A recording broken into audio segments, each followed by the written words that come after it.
let's shift focus to Eswatini. The country is facing tough questions over a secret immigration deal with the United States. The deal, $5 million to accept deportees from the US, even if they were not citizens of Eswatini. The agreement was reportedly signed in May in the country's capital. On paper, it was framed in the United States to boost border and migration management. In reality, it allowed the US to send up to 160 third country nationals to Eswatini. So far, at least 15 deportees have been sent to the African nation from places like Vietnam, Cuba, Yemen and Laos. The first group of 5 men arrived in July. Then in October, the second batch of deportees was sent. Most of them are being held in high security prisons. Eswatini's finance minister confirmed the $5 million payments in the parliament. But he also admitted something unusual. He claimed he wasn't told about the deal until after it was done. The money was placed in the National Disaster Management Agency's account, but the NDMA says it was never authorized to use the money. Human rights activists say the deal was unconstitutional because the parliament was never consulted. They want the courts to immediately halt any further transfers. We want this matter to be transparent because we are the ones who pay the taxes. When we see people coming in, we get surprised and wonder whose money will feed them. But now we are hearing rumors, and rumors are not good, and that the US has given us money.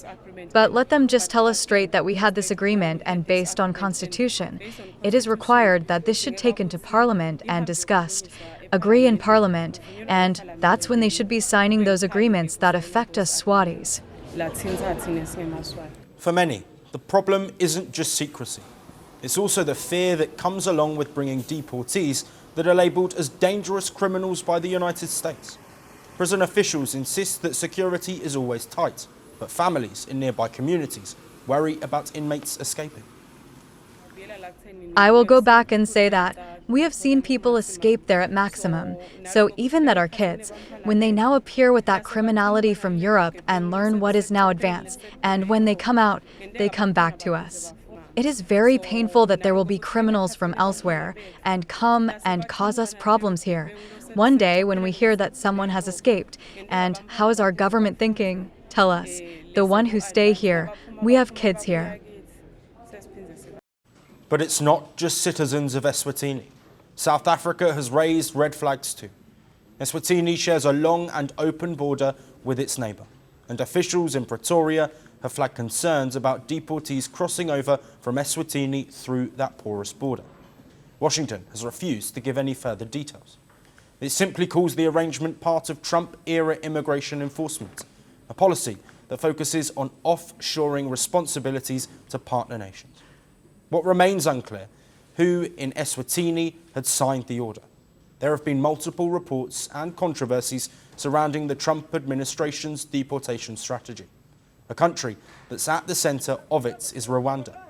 According to reports, the US government even paid $100,000 to Rwanda just to take in one Iraqi man. This was reportedly a pilot program to see if deportations to other countries could work. Other African nations who have signed deportation agreements with the US include Ghana and South Sudan. So for now, the money and the deportees are both in Eswatini, and the legal fight has just started. And whether this partnership survives relies on Eswatini's constitutional bench and how much transparency the government is willing to offer.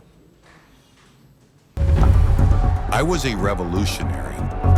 I became a ruler. I claimed to protect my people. I terrorized them instead. I built palaces. I started wars. I lost everything. Some called me a defender of Arab pride. History remembers me as a dictator. Who am I?